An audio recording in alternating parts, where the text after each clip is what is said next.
Hello and welcome to another exciting episode of Can It Take a K26? The show where we take a variety of blasters and see if they can be upgraded using a K26 spring, or if not, what can they be upgraded with? I am your host, Captain Xavier, and this is the start of a 3-part, one blaster per episode series on Mega XL, starting with the Big Rig. The Big Rig was released in 2021 as part of the Mega XL line, a new ammo type that was introduced. And they are all big, beefy blasters that fire a massive round. And I've already given my vague ideas on the concept of Mega XL, which I really like. But I want to see just how much more powerful we can make these blasters, because unlike regular Mega, I've discovered that when you put a great deal of velocity behind Mega XL, they don't become incredibly erratic like Mega does. With Mega, when you get them up over 100 FPS or so, they start to become pretty much impossible to hit anything unless you're firing Accu fakes or Accu strike. Whereas Mega XL, when I fired it off of a Titan, it flew very straight. So I'm hoping we can get enough power out of these to get a little bit more range out of them, but still maintain that accuracy. So we're gonna take a look at the Big Rig here, brand new. I've had it for a while, haven't even taken it out of the box, ain't never been sniffed. Let's take a look at this thing. Here are our ridiculously massive darts. One in the barrel, it's got 2 storage, which is not bad. This is basically a Mega XL Jolt. It's a top prime, single shot, massive thing. I can only assume there is a decent sized plunger tube in there to be able to fire these, and probably a fairly beefy spring, and I want to see what can happen. But first, let's get some stock numbers, because I've never actually fired one of these, and there are no range claims on the box. So let's see what kind of FPS and accuracy we're getting with this thing stock. To the chronograph. Right, we'll give it all 3 rounds and see what we get. 49, 52, 52. It's actually not that bad for that massive of a round. Let's see if we can hit anything with it. I'm going to take one of my tower shields out probably and give it some plinks. Right, I'm here on the range. I have my tower shield set up at 25 feet. Can I hit it? Apparently not. We'll try again. Not so much. There we go. 1 out of 3. Not bad. Can we make it more powerful? I suspect a bit more zip will make a difference. Let's go back to the bench. Right, so performance was, again, about what I expected. I didn't have particularly grand hopes of this thing being a sniper blaster that would allow me to plink a shield from 80 feet.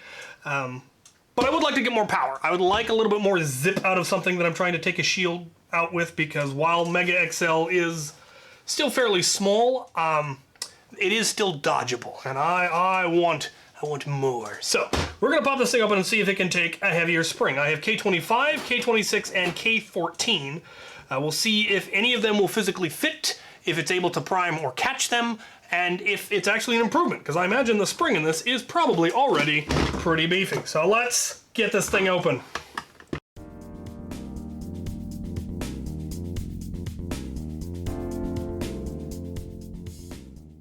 It opens up easily enough, that's nice, and sure enough, it is a geared priming mechanism, so there is a gear attached to the top of the slider, a straight set of teeth, and then gears that then actually prime it, so it is...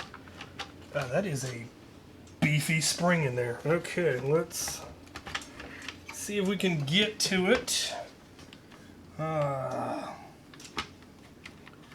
swear that looks... I swear that it's just K26. It's the same size. And it might not be as heavy though. Let's see. Okay, now... plunger head does not come off, of course. So we're gonna have to go hopefully get in from the back side, if possible. Any of these screws actually holding it to the shell? It's a really long spring, but there is just a lot of additional room for compression. I mean, if nothing else, I could put just a longer spring in here. There we go. Okay. It looks like we're in luck. Yep.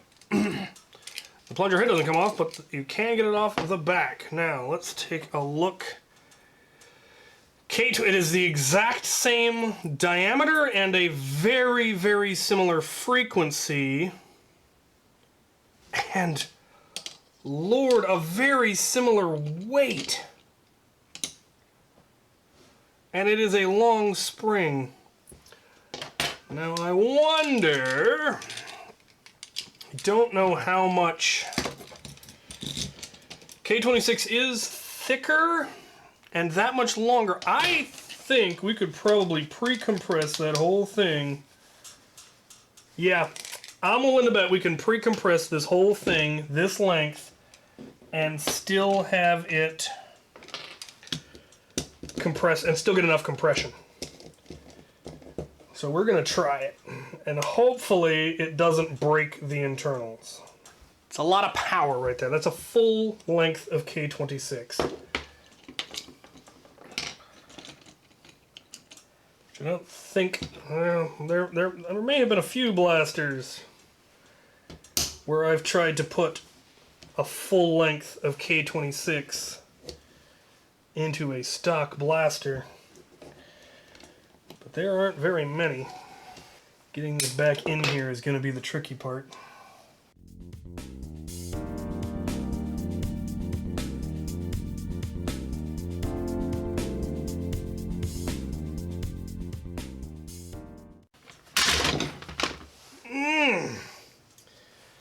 Ow! I have injured myself. One moment. While I go deal with that. Train? Fear not. I've survived. Okay. Well, I have confirmed that it will compress enough to catch. And the trigger will release. The question is going to be, can the priming mechanism handle the extra weight? And that is a very legitimate concern. So we're going to put a couple of screws in it and give it a test. But first, a word from our sponsor. Challenging.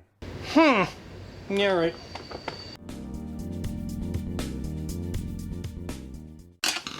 All right, let's give it a try.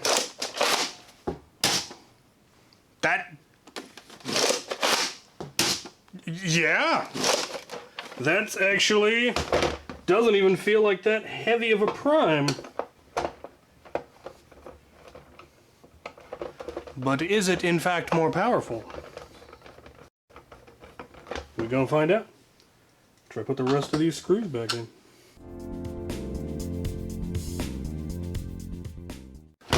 Right, it's in. I'm going to take it to the chronograph and then out to the range and see what kind of improvement we've had after these messages. All of the K26 used on this series was donated by Out of Darts. Check out his new website at outofdarts.com for all your Nerf modding needs. Right, the score to beat is 52. What do we get? 70. 71. And 70 again. So very consistent and a 20 FPS increase. I will take it. See how much better it actually flies. To the range. Right, we're back on the range. Let's see if I can hit the shield.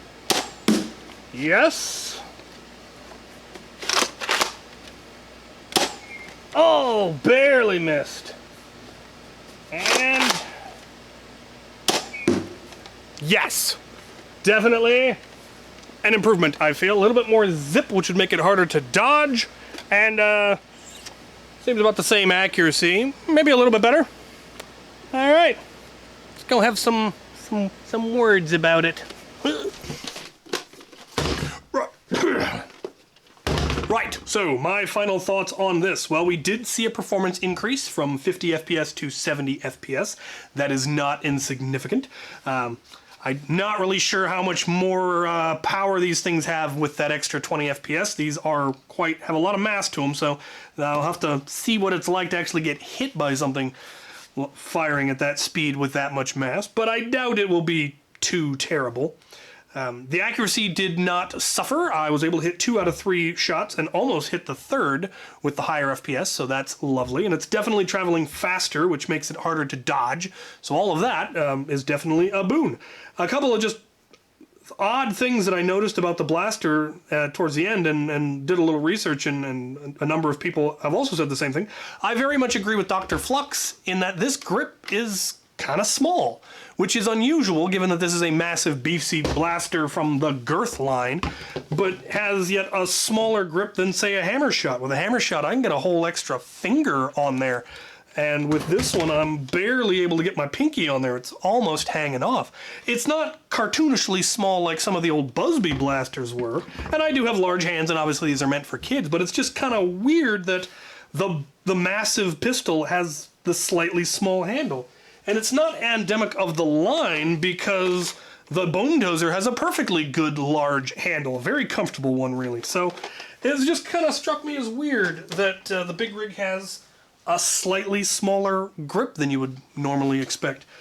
The other thing that I found odd, and at first I thought I must have reassembled it wrong or broken something when I was tinkering, is that it doesn't have a slide lock.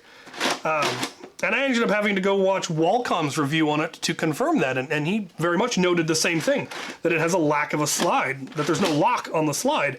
And I also agree with him that the problem with that is that if you bump it even slightly, then the trigger lock engages and the blaster won't fire, or if you just don't get it all the way forward. Now, it's a good thing that it has a trigger lock because you wouldn't want this slide slamming forward with the power of the spring that this thing has in it. But every other top prime, blaster that I can think of, from the Recon to the Magnus to the Kronos, all have a lock that prevents the slide from going back once the blaster is fully primed, that ensures that it's in battery and that you're able to pull the trigger, that the slide doesn't get bumped slightly and lock the whole system. So that's kind of weird, and it feels like Hasbro cutting corners again. I can't think of any reason why they wouldn't put a slide lock in, other than that it just saves them a couple of pennies per blaster. So yeah, that I found weird, but all in all, I still really enjoy this line. I like the big new ammo type, and I'm looking forward to seeing what it does to gameplay. I know a lot of people are worried that it's going to make shields obsolete. I don't think that will be the case for a variety of reasons. But if it does end up making shields a lot harder to run, I will be more willing to run shields. Right now, I limit my shield use because, to me, they're still very, very broken. They're very overpowered if used correctly and if used in the right situations, especially if you've got good teammates to cover you. So we'll see how that goes. I am looking forward to doing the next two. The next one I'll do is the Double Crusher. We'll see just what can be upgraded in that one. I was surprised that this one was able to, honestly, especially how much. The fact that it took a full 11-inch K26 surprised me. I imagine that the priming mechanisms are very similar in the other ones as far as having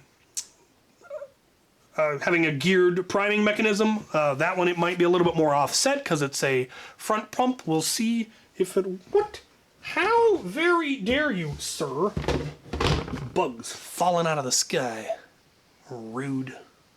Anyway, we will see what those ones can do. I will be doing the Double Crusher next week, and the week after that, I will do the Boom Dozer. And then I may start doing more interesting mods. I do have something coming from Franz Foamworks that will be featured in this, and I've been looking at some of the other cylinders that exist for the Boom Dozer, either the triple mega or the 5-round half dart, something like that. There are some neat mods out there, and I might have to get a couple more Boom Dozers to try some of those out. But there you have it. There are my thoughts on the Big Rig. You can definitely get a full length of K26 in there, but do be careful. I did shear off a chunk of flesh in getting it in there, so be aware of that. All right, let me know what you guys think of this, of the mods, of Mega XL in general. And thank you guys for watching.